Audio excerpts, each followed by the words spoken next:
Hello and welcome to the second video in this series of videos, which is teaching you Unit 1 of AS Edexcel Government and Politics. Today we will be looking at the introduction to political participation. Now, as half of this unit, obviously political participation is quite important. So let's start by actually defining what political participation is. Well, I've defined political participation as the actions of citizens which contribute to their political system.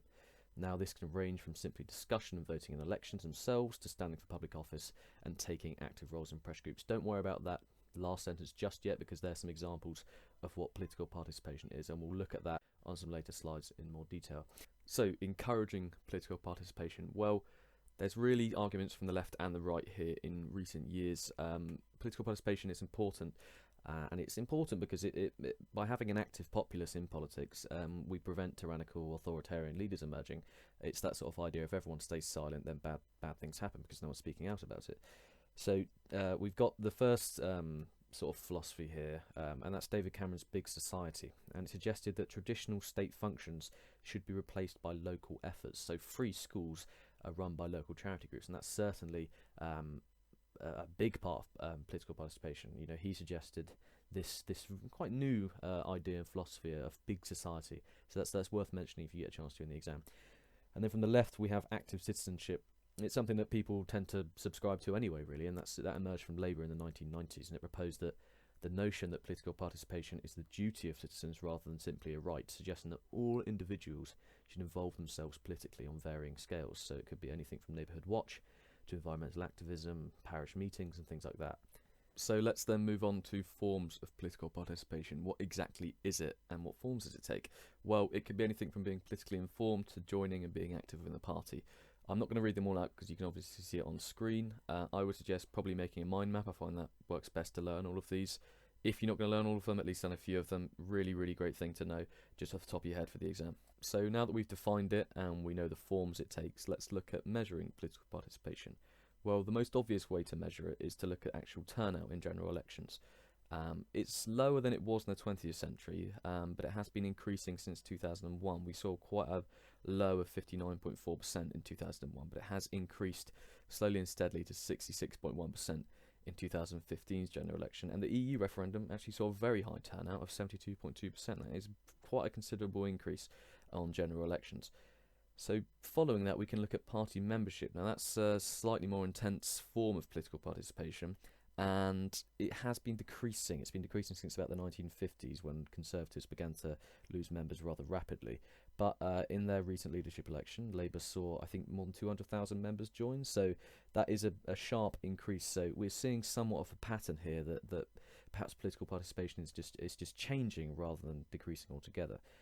So Partisan D Alignment is a bit of a fancy term for something that doesn't really mean something that complicated at all. Partisan D Alignment simply means that people are associating less with political parties. There's less people that identify as a Conservative or a Labour voter, or people just have their opinions. They don't necessarily align with a specific political party.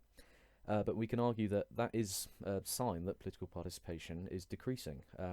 But then we can also say that, well, perhaps people are finding representation from pressure groups instead. Someone who perhaps may have associated with Labour in the past, that maybe they associate with just a multitude of pressure groups now instead. So as you can see, it's sort of a mixed bag of measuring political participation. There's three key things you've got to remember, but each of them sort of have their points and counterpoints in saying whether or not it's increasing or decreasing. Okay, so let's look at some methods of increasing political participation. Well, we could have compulsory voting in the United Kingdom. Australia already has this. If you are a citizen of Australia, you have to vote. There's no choice. If we were to install that here, turnout would increase to practically 100%. You could reduce the voting age. The Scottish independence referendum in 2014, this has already happened. 16 and 17-year-olds were given the vote in that referendum. You could also introduce a method of online voting, because by decreasing the amount of effort it takes to vote, the more people will theoretically vote. And with political education, this is somewhat of a controversial point.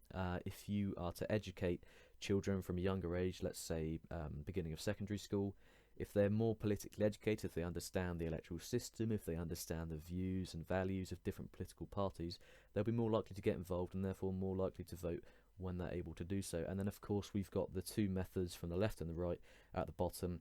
of encouraging political participation. You've got David Cameron's Big Society, and you've got Labour's active citizenship philosophies. So they're sort of some methods that the country could use to increase political participation, but of course there's for and against for both. So I would suggest perhaps assessing each one of these and thinking how you could argue for and against it.